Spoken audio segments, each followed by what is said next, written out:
Hello, music lovers, and welcome to Chronicles on the Focus, the podcast where we delve deep into the fascinating lives and works of history's most captivating figures. I'm your host, Bob, and with me as always is the ever-brilliant Alice. And hello everyone. Today, Bob, we're taking a trip back in time to explore the life and music of the incredibly talented Antonín Dvořák. Prepare yourselves for a roller coaster of romantic-era melodies and surprisingly quirky facts. Absolutely. Dvořák, the Czech composer who made the world fall in love with Slavic folk rhythms and symphonic brilliance.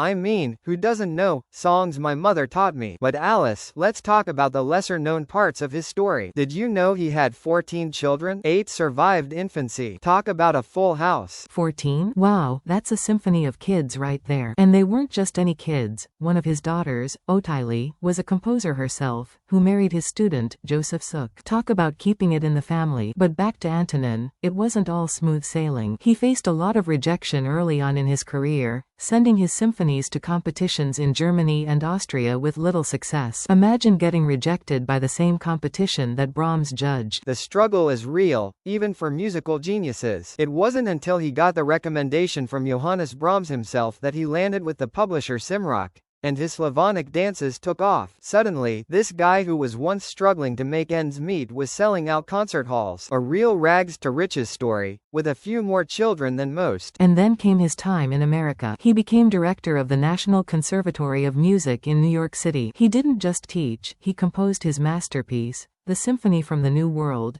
influenced by his experiences in America, and even wrote some of his music in a quaint little town called Spillville, Iowa. It's almost comical to picture this sophisticated Czech composer amidst the cornfields. Exactly. That's what makes him so fascinating. He wasn't just a talented composer, he was a hard-working, resilient family man who had to juggle teaching, composing, raising 14 children, and navigating his way through the competitive world of classical music. And he did it all while enriching the world with breathtaking melodies. It's amazing how his life experiences, his Bohemian heritage, and even his time in America all blended together to create his unique musical style. His music truly transcends borders and time. And let's not forget his operas, especially Rusalka, which is still performed widely today. His legacy continues to inspire musicians and listeners alike. From his early struggles to his international acclaim, Antonín Dvořák's journey is a testament to talent, perseverance, and the power of music to connect us all. So next time you hear Humoresque number 7,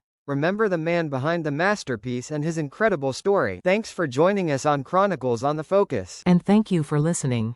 Until next time, keep those musical hearts beating.